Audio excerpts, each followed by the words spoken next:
নমস্কার বন্ধুরা, তোমরা সবাই কেমন আছো? আশা করি তোমরা খুব ভালো আছো। আমিও খুব ভালো আছি। তো দেখো বন্ধুরা, আজকে আবারও তোমাদের সাথে নতুন একটা ব্লগ ভিডিও শেয়ার করতে চলে এসেছি। তো আমার ভিডিওটি তোমরা শুরু থেকে শেষ অবধি দেখতে থাকো। এদিকে আমি আমার ছেলেকে পড়াতে বসিয়ে দিয়েছি, আর বাড়ির যেগুলো কাজকর্ম রয়েছে সেগুলোকে আমি আস্তে আস্তে সেরে নিচ্ছি। তো প্রথমেই আমি চলে এসেছি আমার বেডরুমে, রোজকার মতো। আর বেডরুমে সমস্ত যেগুলো অগোছালো কাপড় চোপড় রয়েছিল, যেগুলো চাদর নিয়েছিলাম গায়ে, সেগুলোকে গুছিয়ে নিচ্ছি। আর সাথে সাথেই চলে এসেছি রান্নাঘরে। আর রান্নাঘরে এসে এখানে দেখো বন্ধুরা, আমি প্রতিদিন এরকমই করি। রাত্রে যেগুলো বাসন কুসন মেজে রাখি সেগুলোকে স্লেপের মধ্যে উল্টে রাখি। জল ঝরে যাওয়ার পর এগুলোকে সকালে নিজের নিজের জায়গায় রেখে দিই, তাহলে কাজ করতে একটু সুবিধা হয়। দুধ যেটা ছিল আনা হয়েছিল, কিন্তু ওটাকে গরম করা হয়নি, তাই গরম করে নিয়েছিলাম। আর এদিকে সাথে সাথে আমার ছেলেটাকে একটু কমপ্লেনগুলো দিচ্ছি। চকোসের সাথে আজকে কমপ্লেন দিয়ে দিব। চকোসে খাবে, তাই গ্লাসে দেয়নি, আজকে বাটিতে দিয়ে দিচ্ছি। তো দেখো বন্ধুরা, তারপরেই লুচি আমি কয়েকটা ভেজে নিচ্ছি। যেহেতু ছেলে স্কুল যাবে, তাকে আমি টিফিনে এটা দিয়ে দিতে পারবো, আর আমরাও টিফিন করে নিতে পারবো। স্কুল যাবা না তুমি? রেডি হয়ে দাঁড়িয়ে আছো এখানে যে?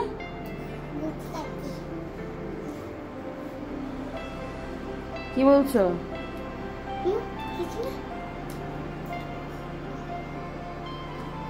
চলো চলো, জুতা পরিয়ে দেবো। আর এদিকে দেখো, আমি সকাল সকাল জল খেয়ে নিচ্ছি। এটা আমারই বোতল পার্সোনাল, তাই আমি নিজের মতো করে খেয়ে নিলাম, তোমরা এটা মাইন্ড করো না। তো দেখো, আমি জল খাওয়ার পর নিজের কাজবাজে লেগে গেছিলাম। আর কয়েকটা রান্না বান্না সেরে নেব, কিন্তু আগে আজকে ঘরটাই পরিষ্কার করে নিয়েছিলাম। আমি তো বেশিরভাগ অনেক সময় হাতেও মুছে নিই, কখনো কখনো আবার অতটা পসিবল হয় না যে হাতে মুছা। তো আমি তখন এই ডান্ডাটা নিয়ে মুছে নিই। তো আমার ওই ডান্ডার ওই মেশিনটা হলো খারাপ হয়ে গেছে, মানে মোপ মেশিনটা খারাপ হয়ে গেছে, তাই আমি এটাকে হাত দিয়ে একটু গেলে গেলে এখন মুছে নিচ্ছি খুব কষ্ট করে।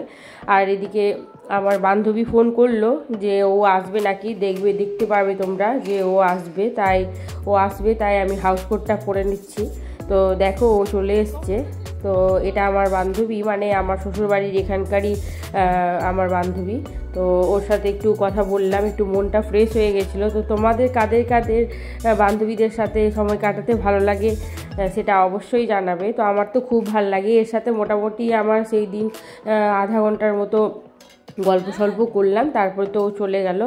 আর এদিকে আমি ভাত বসিয়ে দিয়েছি, আর সেরকম কিছু রান্না করব না আজকে। তো যাই হোক বন্ধুরা, আমার ভিডিওটা আর বেশি লম্বা করলাম না।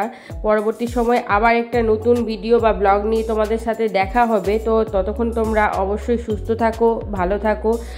আর ইদানিং আমার শরীরটা একটু ভালো যাচ্ছে না, আবার শুনে হয়তো বুঝতেই পারবে। আর আমার কয়েকদিন ধরেই জ্বর আছে, তো আমি সেরকমভাবে ভিডিও ব্লগ করতে পারিনি।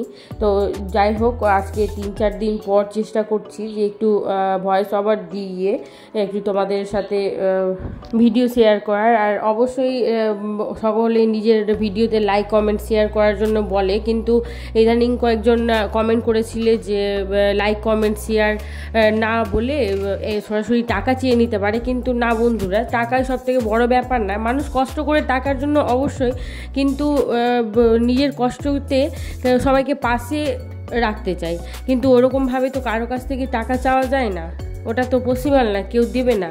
কিন্তু তুমি একটা ভিডিও করছো বা কোনো কাজ করছো, ওটাতে তুমি যদি মানুষকে হেল্প করার জন্য বলছো বা সাহায্য করার জন্য, ওটাও তো খারাপ না।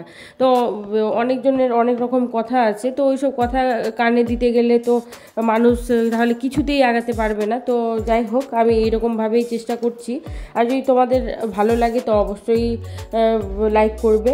আর এখনকার মতো ভিডিওটা লং করলাম না, টাটা।